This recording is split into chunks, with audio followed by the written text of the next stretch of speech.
Moving on. Iran has signalled a willingness to discuss compromises to revive a nuclear deal with the United States, as long as Washington is ready to consider lifting sanctions that have severely hit Iran's economy. Iran's deputy foreign minister said the ball is now in America's court to prove its commitment to diplomacy. He said if the United States shows genuine willingness to engage, Iran is prepared to move towards an agreement. Iran says the recent indirect talks held in Oman were more or less positive, but cautions that it's still too early to judge the outcome. A second round of talks is scheduled to take place in Geneva tomorrow. Iran's foreign minister has reached Switzerland to take part in the renewed nuclear talks with the United States. The US, however, maintains that Iran is responsible for the delays. US officials have repeatedly accused Tehran of holding up progress. Secretary of State Marco Rubio said President Donald Trump preferred a diplomatic deal, but admitted that reaching an agreement with Iran remained very difficult. We're dealing with radical Shia clerics. Okay, we're dealing with people who make geopolitical decisions on the basis of pure theology, and it's a complicated thing. I mean, no one's ever been able to do a successful deal with Iran, but we're going to try.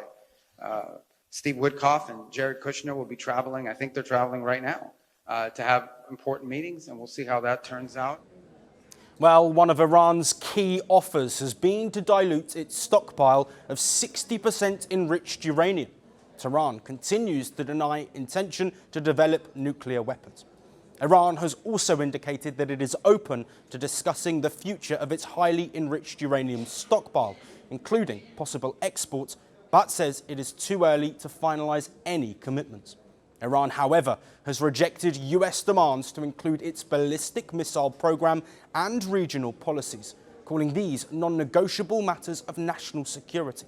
Meanwhile, regional powers are pushing for diplomacy to prevent another conflict in West Asia. Iran has warned that any military action against it would have catastrophic consequences for the entire region. Israeli Prime Minister Benjamin Netanyahu, on the other hand, stressed that any deal must include strict, comprehensive and unannounced inspections with no lead time to ensure full compliance. He also reiterated Israel's long-standing demand that any agreement must address Iran's ballistic missile program. And the third is to deal also with the questions of ballistic missiles. There's an MTCR limitation of 300 kilometers. And Iran is supposed to adhere to it. Of course it doesn't. As the Rising Lion operation by itself manifested, everybody knows that. And Iran's exiled Crown Prince Reza Pahlavi has made a strong appeal to President Donald Trump, calling for direct military action against Iran's ruling regime. Because as I said, I don't think these negotiations will amount to anything. The regime is simply buying time yet again. But every day that goes by, more people could die. That's how important an intervention is to equalize the playing field for us. Meanwhile, massive anti-Iran government protests have erupted in Canada. An estimated 350,000 people marched through the streets of Toronto as part of a global day of action rally. If that regime stay more, next time they kill maybe 500,000, okay?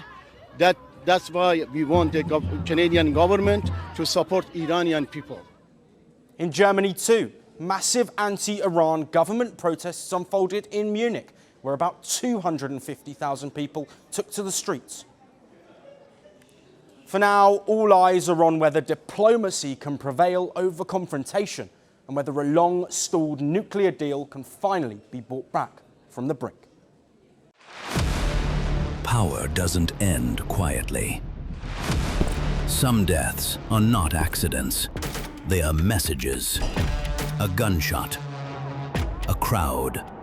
A country frozen. The killer disappears. The questions don't. This is not just about who died. It's about what followed. Governments fell. Armies moved. History rewrote itself. 5 leaders, 5 moments, one pattern, the assassination.